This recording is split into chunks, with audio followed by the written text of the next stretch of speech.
que j'aime le calme, la douceur de la nuit. On croit assister au dernier chapitre d'un roman qui recommence chaque jour. Mais par-dessus ces coins sinistres et ces mystérieuses cachotteries, je vois ce qui l'éclaire, cette énergie lumineuse qui lui rend sa clarté et sa pureté. La première fois que je suis sortie pour les observer, les étoiles, j'en ai eu terriblement peur. J'étais effrayée par leur immensité. Elles m'oppressaient comme si, elles aussi, me regardaient. Je me rappelle m'être cachée derrière maman. Sa longue robe en soie noire la confondait avec la noirceur des horizons. Elle avait ri de mes appréhensions.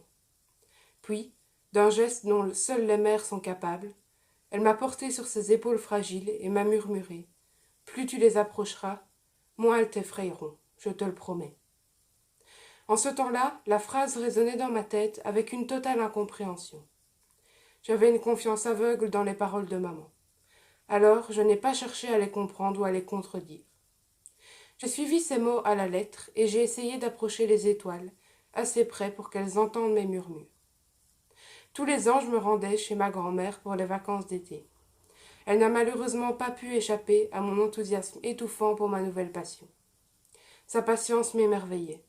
C'était une femme qui avait accompli de grandes choses et mené une vie exemplaire malgré les difficultés. Je ne la ménageais pas. Je sautais partout et à tout va durant toute la journée. Un supplice que mes jambes n'ont jamais apprécié. Durant la nuit, je sortais de notre vieille chaumière par la petite fenêtre du débarras. J'empruntais des sentiers menant au village, cherchant les endroits au plus haut relief. Avec le temps, c'était devenu plus qu'une habitude, plutôt une obsession. Je grimpais sur les toits des maisonnettes et montais tout en haut du clocher de l'église. Mes sorties nocturnes rendaient maman et ma grand-mère folles d'inquiétude. Derrière cette fascination exaltante de cet infini lumineux, se cachait une angoisse sous-jacente très inconfortable. J'étais obsédée par l'idée que les étoiles m'observaient dès que j'avais le dos tourné. Leur autorité était, à mes yeux, un poids de plus en plus lourd à supporter. Je sentais leur présence quand la nuit recouvrait le ciel. J'avais cette horrible impression qu'elles me tombaient dessus à tout moment.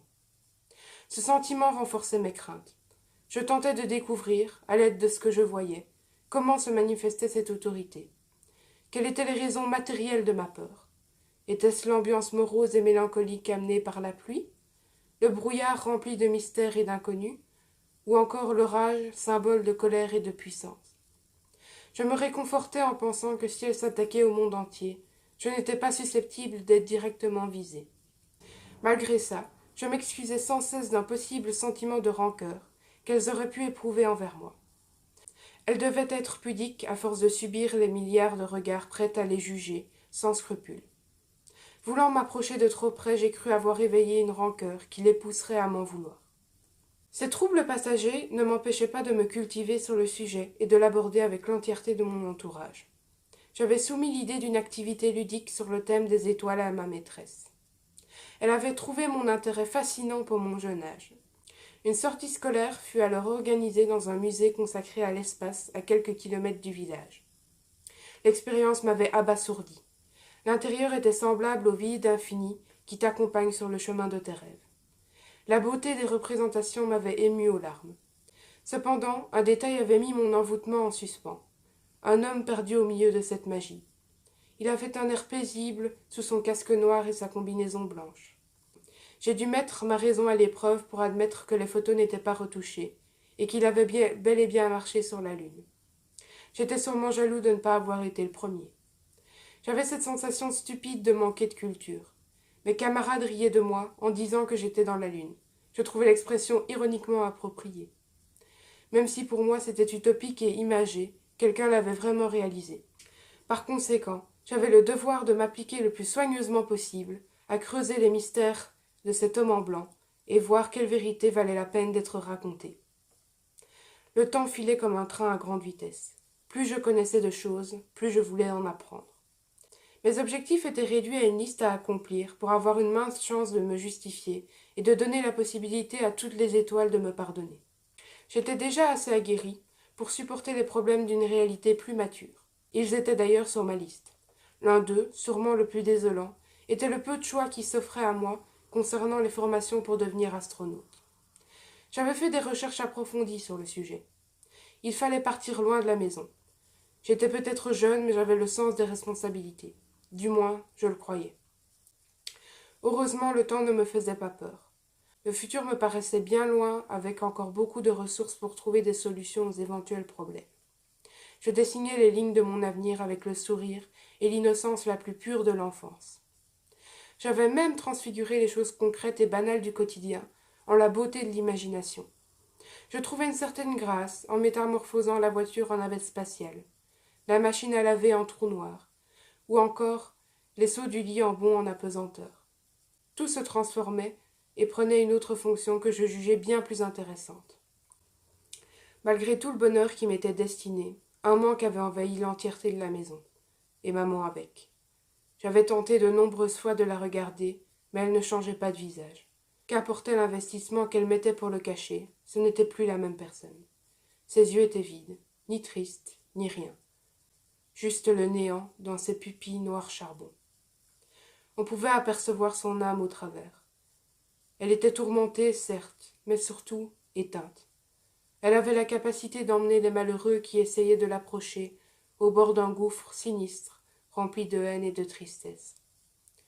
Maman laissait une trace derrière elle, une sorte de longue fumée difforme qui criait désespérément à l'aide. Elle suffoquait chaque jour un peu plus en la respirant. Le calme créait un tel inconfort que je n'ai pas pu accepter son silence lorsque je lui ai demandé l'origine de toute cette souffrance. Elle a fini par céder. Elle a essayé, en vain, de trouver les mots appropriés. Sa voix saccadée, meurtrie par les pleurs, rendait la compréhension difficile. Son souffle se coupait à chaque fois qu'elle intervenait sur le mot « partir ». Ma grand-mère était partie. Un long voyage interminable qui ne s'arrête pas pour regarder en arrière.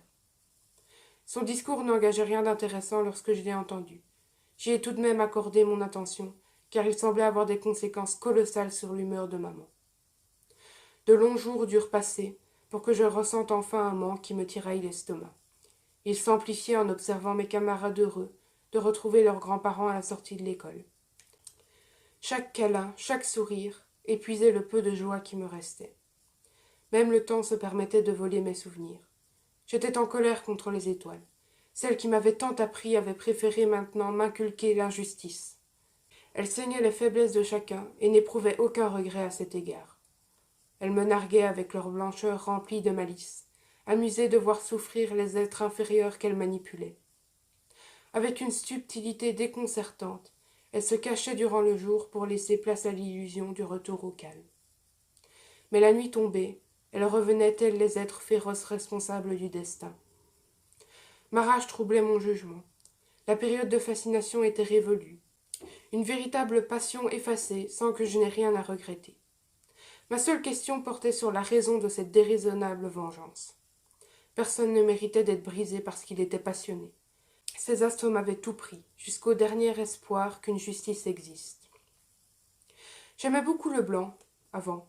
C'était la couleur des astronautes. Ce jour-là, j'étais vêtue de noir, et l'espace d'un instant, j'ai ressenti la dureté et la violence que ces vêtements m'obligeaient à porter avec eux. Ils me fatiguaient, ils me rendaient faible. Peut-être étaient-ce juste les tourments amers que le deuil m'avait fait subir. Je ne le saurais jamais. Le miroir dans lequel mon reflet était dessiné m'effrayait. Je me dévisageais, constatant avec désespoir que mon regard était similaire à celui de maman.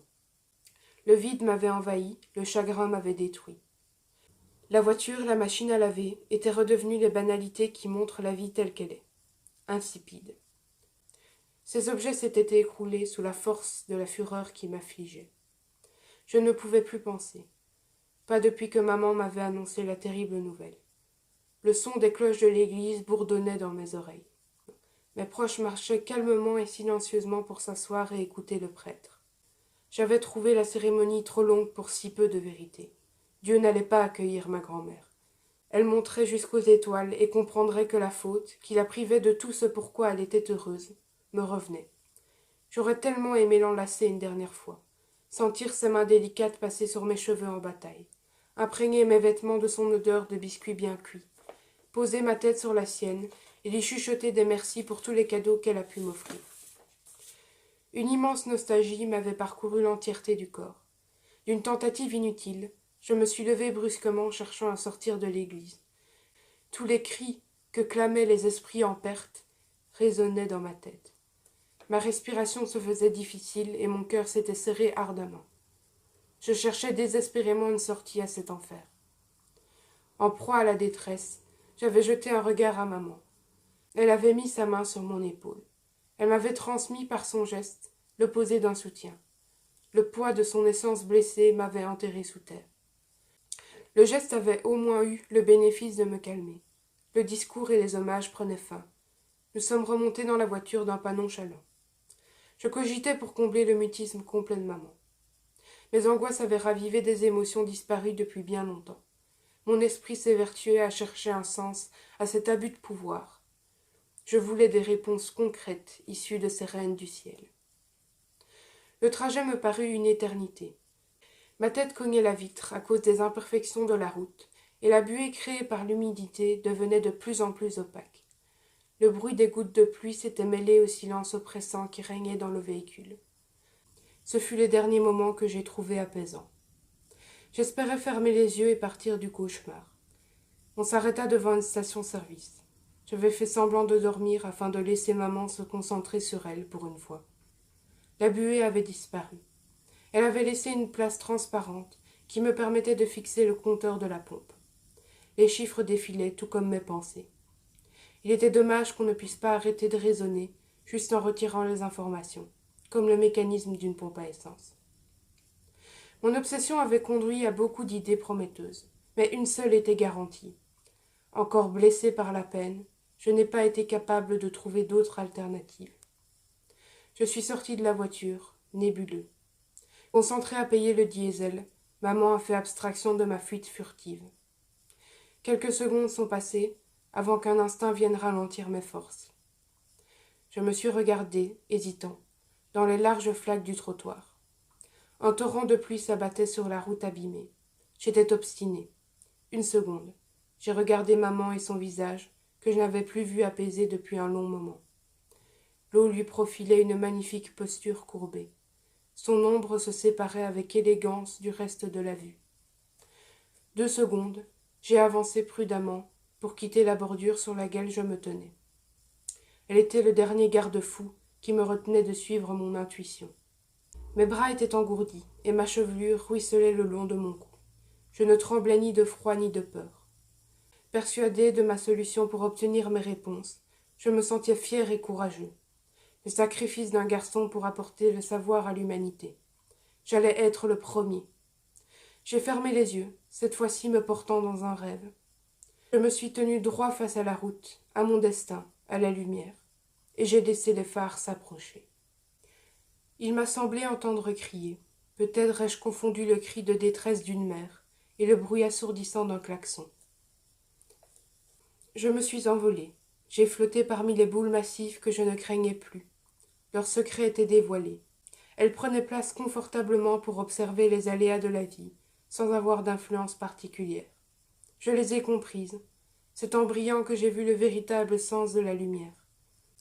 Habiter parmi les étoiles m'empêchait de faire partie des êtres illuminés. Les véritables étincelles sont les hommes. Ils scintillent de connaissances et d'émotions. J'étais fascinée par quelque chose dont je faisais déjà partie. Ce qui me rendait heureux, ce n'était pas les étoiles, c'était ce qui resplendissait en grand-mère et en maman. Aujourd'hui je souris avec innocence, comme l'enfant que je suis, car je sais que d'autres étoiles me regardent aussi. Elles s'émerveillent, attendant de me voir passer. Elles font des vœux que j'emmène avec moi dans l'éternité.